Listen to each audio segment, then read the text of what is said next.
What up, what up? Welcome back to the channel and thank you all for watching. Don't forget to subscribe and like the video if you like the video. If you don't like the video, leave a comment, let me know why. We have a good game this week with some cool people, so a big thanks to Stevie, Bear, and Willie for letting me record this game of Commander. If you like to hop in the game or just go over some deck building ideas, hop in our Spell Table Splits Discord, server link below. Starting us off, we have Stevie playing the Scarab God with a reanimator strategy coupled with a few decent ways to mill us out. His starting 7 has 2 islands, a Polluted Delta, a Sunken Hollow, Bruvak the Grandiloquent, and Sphinx Mindbreaker. Next, we have Bear playing his Osgir the Reconstructor deck. It has a heavy artifact theme and tries to generate value by duplicating his artifacts. His starting 7 has a Terramorphic Expanse, a Command Tower, a Mountain, a Lotus Bloom, a Triplicate Titan, a Teferi's Protection, and a Blasphemous Act. I'll be playing my Mishra Eminent one, and in a similar fashion, I'll also have a heavy artifact focus. I'm trying to generate value by duplicating my artifacts. My starting hand has a Xander's Lounge, an Urborg, a Blood Crypt, a Talisman of Dominance, a Coveted Jewel, a Determinate Iteration, and an Idol of Oblivion. Lastly, Willie's going to be playing his Ghired Conclave Exile deck, trying to make big creature tokens and copy those tokens to great effect. His starting 7 has a Spire Garden, a Windswept Heath, an Eternal Witness, a Mimic Vat, a Green Warden of Marasa, a Beast Within, and Helm of the Host. Now, I'm going to go ahead and get on up out of here, get to the gameplay. Peace. Stevie starts us off by playing a Sunken Hollow and passes the turn to Bear. Bear plays a Terramorphic Expanse and suspends a Lotus Bloom with 3 time counters on it. He can remove a time counter from it at his upkeep, and when there are no more time counters on it, he gets to cast it for free 99. It reads, tap and sacrifice it to add 3 mana of any one color. Then, he goes ahead and trash cans his Terramorphic Expanse and search for planes to put that into play tap before passing the turn over to me. I'll play a tapped Xander's Lounge and pass the turn. Willie plays a Windswept Heath, trash canning that to go fetch a Scattered Grove, and then he'll pass a turn from there. Stevie plays an island as his land for turn, and then he'll cast Thought Vessel, which gives him no maximum hand size. He passes from there. Bear removes the time counter from his Lotus Bloom at his upkeep, and then he'll play Command Tower as his land drop and pass the turn. I'm going to give everybody swamps by playing Urborg, Tomb of Yawgmoth. Then I'll cast Talisman of Dominance before passing it to Willie. Willie is going to play a Wooded Foothills, trash canning that to put a tapped Jetmir's Garden into play and kicking the turn over to Stevie. Stevie plays Polluted Delta and passes the turn. Bear is going to remove another time counter from his Lotus Bloom, then he'll play Urza's Power Plant, which is a Tron land that taps for a colorless mana, but if he controls all 3 Tron lands, it taps for 2 colorless mana. From there, he'll pass the turn. Now I'm going to drop a Vote of Whispers and tap all 4 of my mana to cast Determined Iteration, which lets me at the beginning of my combat populate, which means create a copy of a token I control. The token gets haste and I have to sacrifice it at the beginning of my next end step. Then I'll cast Idol of Oblivion, which I can tap and draw a card if I created a token this turn. It also can be sacrificed to create a 10/10 colorless Eldrazi, but that rarely ever comes up. From there, I'm going to pass the turn.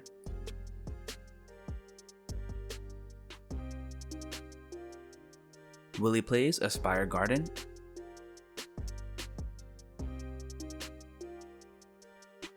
and then he'll cast Mimic Vat, which reads, whenever a non-token creature dies, you may exile that card. If you do, return each other card exiled with Mimic Vat to its owner's graveyard. You may also pay 3 mana and tap it to create a token copy of the exiled card.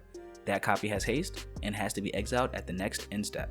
Stevie responds with Thought Collapse, countering the spell and making Willie mill 3 cards. Willie mills Emeria Shepherd, Forest, and Path to Exile. Willie ends his turn, and at his end step, Stevie trash cans his Polluted Delta to fetch an Underground Sea before starting his turn. Stevie's going to start his turn by playing an island,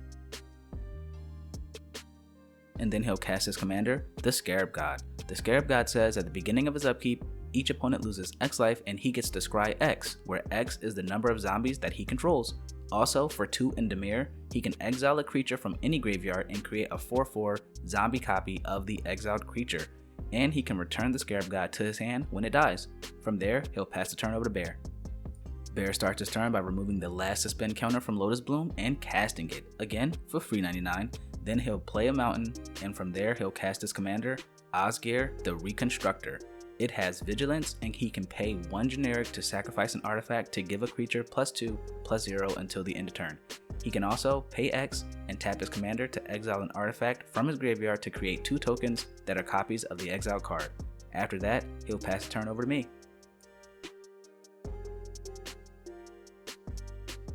I'm going to start by playing a Blood Crypt,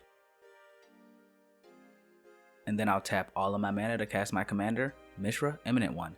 At the beginning of combat, on my turn, Mishra lets me create a token that's a copy of a non-creature artifact I control, except its name is Mishra's Warform, and it's a 4/4 construct artifact creature in addition to its other types.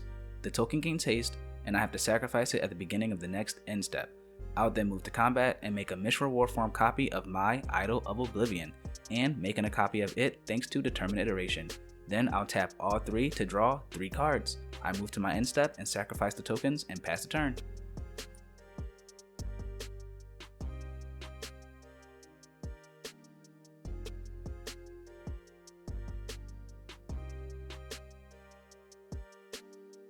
Willie begins his turn by casting Eternal Witness and getting back Wooded Foothills from his graveyard. He then plays it as his land for turn, trash canning it to fetch a Cinderglade. Then he'll pass the turn to Stevie. Stevie plays a Swamp,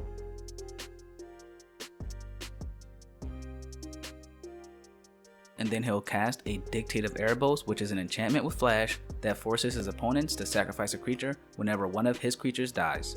I've been traumatized so much by this card in the past. After that, Stevie's going to pass the turn over to Bear. Bear plays an Urza Saga, which is an enchantment land that adds a lore counter after his draw step. At 1 lore counter, it taps for a colorless mana. At 2, he can pay 2 and tap it to create a 0/0 construct with +1/+1 for every artifact he controls. After the 3rd counter, he sacrifices it to search his library for any artifact that costs 0 or 1 and put it onto the battlefield. Then he'll tap and sack the Lotus Bloom for 3 white mana. He'll then tap his commander Osgir to exile the Lotus Bloom and create 2 token copies of it.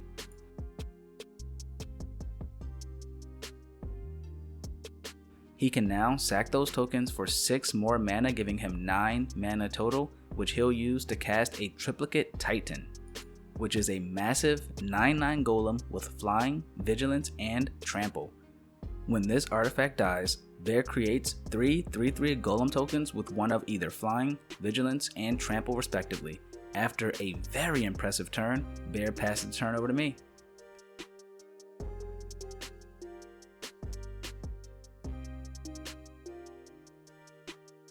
I'll start my turn by casting Skull Clamp. You know it, you love it. It gives equipped creature +1/-1 and lets me draw 2 cards when the equipped creature dies.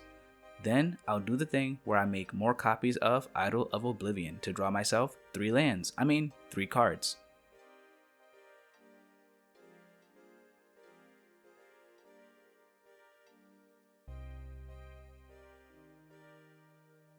I'll pay 1 to equip one of the Mishra Warforms with the Skull Clamp. I have to sacrifice the 2 tokens at my end step, which lets me draw 2 more cards. I forget to play my land for turn, but the table lets me do that before moving on to discard. I'll discard 4 lands and pass the turn.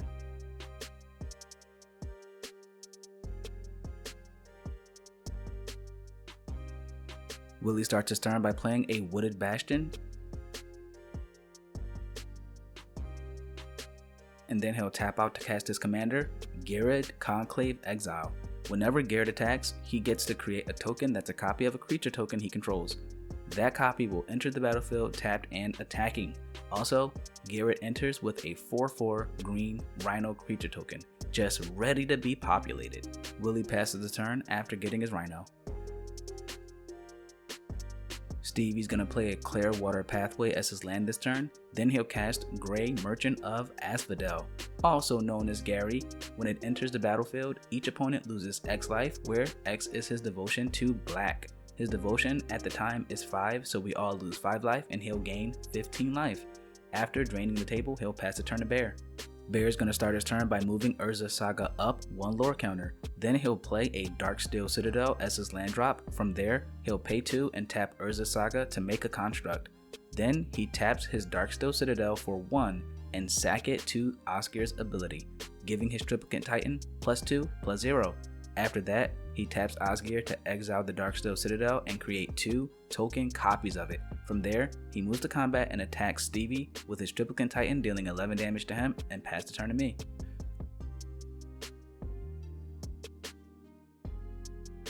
I'll start my turn by playing a command tower and move straight to combat, making 2 Mishra Warform Idol of Oblivions to draw myself 3 more cards, really hoping to get anything that's not a land. After that, I'll equip my Skull Clamp to one of my Warforms,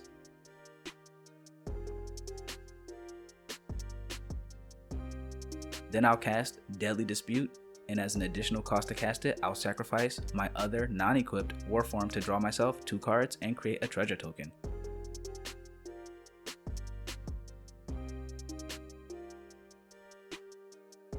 Then I cast Arcane Signet,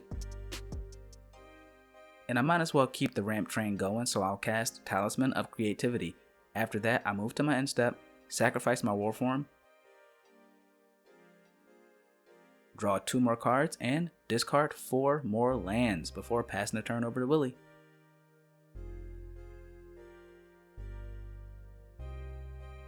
Willie plays a Boseiju Who Endures, which is a legendary land with a channel ability, but for right now, it just taps for green. Then he casts Hofri Ghostforge, which gives his spirits +1/+1, trample, and haste, but more importantly, whenever another non-token creature he controls dies, he exiles it. Then he creates a token that's a copy of that creature except it's a spirit in addition to its other types. And when the spirit dies, he returns the exile card to his graveyard. From there, he moves to combat and attacks me with his Eternal Witness. He attacks Bear with the Ghired plus the Rhino token that Ghired populates. I take the damage and Bear blocks Ghired with his Triplicate Titan, killing him outright, and the Rhino with his construct. The Rhino's gonna die in combat and Ghired returns as a spirit thanks to Hofri's ability. And on ETB, he'll return with another Rhino. That'll end his turn. On Stevie's upkeep, the Scarab God will trigger and we all lose 1 life and he gets to scry 1 card. Then he'll cast Rooftop Storm, which would let him cast all of his zombie spells for 0 mana. I can't let that resolve, so I respond to that by casting Fierce Guardianship, which, because I own my commander, I can cast it for free to counter target non-creature spell. After that, Stevie passes the turn over to Bear. After Bear's draw step, Urza Saga will move to the last chapter and he'll get to tutor 4 and Esper Sentinel onto the battlefield, which will let him draw a card whenever an opponent casts their first non-creature spell unless they pay X, where X is Esper Sentinel's power. Then he'll play a mountain and cast Alabu Ancient Witness.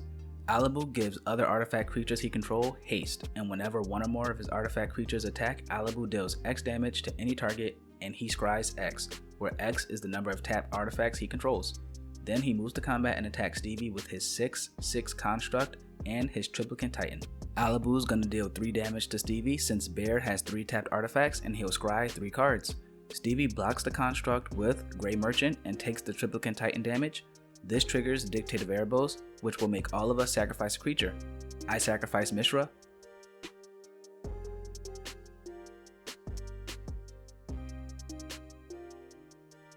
Willie sacrifices Eternal Witness, returning it to the battlefield as a spirit, which will let him return his Path to Exile from his graveyard to his hand.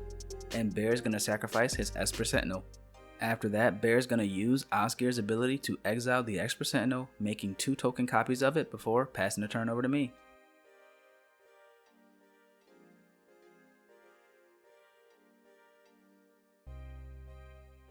The first thing I do on my turn is cast Dockside Extortionist, creating myself 9 treasure tokens.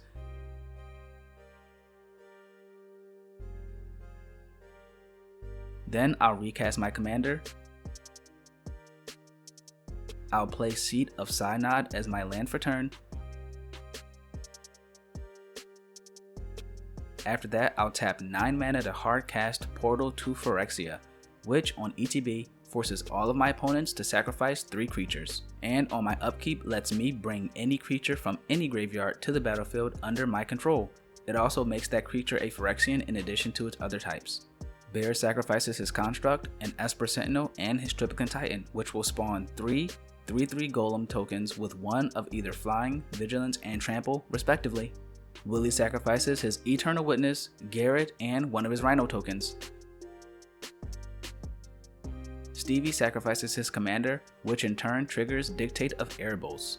To Dictate of Erebos, Willie is going to sacrifice his Rhino token.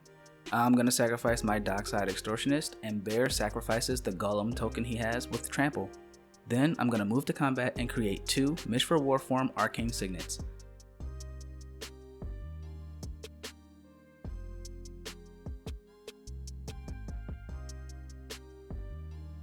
I go into my main phase 2 and cast Sculpting Steel, targeting my Portal to Phyrexia, having it come in as a copy of it and forcing my opponents to sack 3 more creatures if they have 3 more creatures to sacrifice. Bear is going to sacrifice his Esper Sentinel and his other 2 golems. Willie has to sacrifice his Joffrey. Then I'm going to equip Skull Clamp to one of my Mishra Warform signets. I'll tap my Idol of Oblivion to draw myself a card. Move to my end step, sacrificing my Warforms, and draw myself 2 more cards.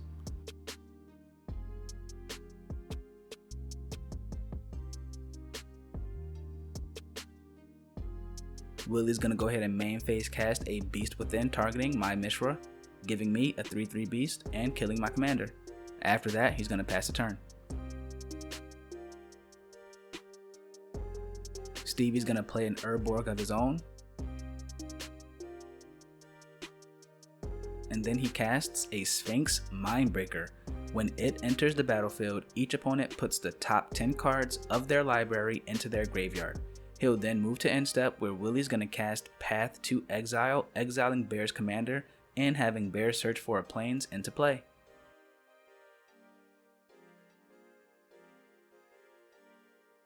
Bear plays a plains, and then he casts Angel of the Ruins, targeting not one, but both of my Portal to Phyrexia, exiling them. Then he attacks me with Alabu and Willie with Angel of Ruins. He deals 4 damage to my beast and scries 4 from Alabu's trigger. After that, he'll pass the turn. I'll start my turn by recasting Mishra. Then I'm going to cast a Mana Crypt. And I'll use that to go ahead and cast a Soul Ring. From there, I'm going to cast Audacious Reshapers, which lets me tap them to sacrifice an artifact and reveal cards from the top of my library until I reveal an artifact. I put that artifact into play and the rest on the bottom of my library. Then Audacious Reshapers deals damage to me equal to the number of cards that was revealed. After that, I'll move to combat and make 2 Mishra Warform Soul Rings.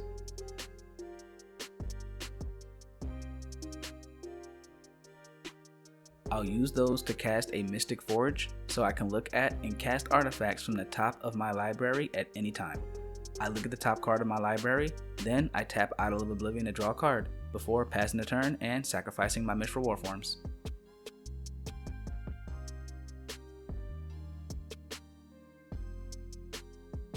Willie plays a Panharmonicon to double all of his ETBs from creatures and artifacts, and then he'll cast his own Dockside Extortionist for 17 treasures. And thanks to Panharmonicon, that's gonna get doubled, so he'll get 34. He uses 6 of those treasures to cast Green Warden of Marasa, which on ETB lets him return a card from his graveyard to his hand, and because of Panharmonicon, he gets to do it twice. He'll return Fires of Yavimaya and Ameria Shepherd to his hand. Then he'll cast Fires of Yavimaya, giving all of his creatures haste. After that, he casts Aurelia the War Leader, which has Flying, Vigilance, and Haste. And whenever it attacks for the first time each turn, he gets to untap all creatures he controls and have an additional combat phase. And to avoid playing with his food, he casts Helm of the Host. Once equipped at the beginning of combat on his turn, he creates a token that's a copy of the equipped creature, except the token isn't legendary. This allows for Willie to take enough combats to take both me and Bear out of the game since we don't have any flyers. Then he'd have more than enough combat damage to attack Stevie through his one flyer. It's effectively infinite combat steps, and with that, Willie's gonna take the game. Now I hope you all enjoyed the video. If you did, why don't you go ahead and give me a subscribe, drop a comment, maybe smack that like button, and until next time, I'll see you all at the table.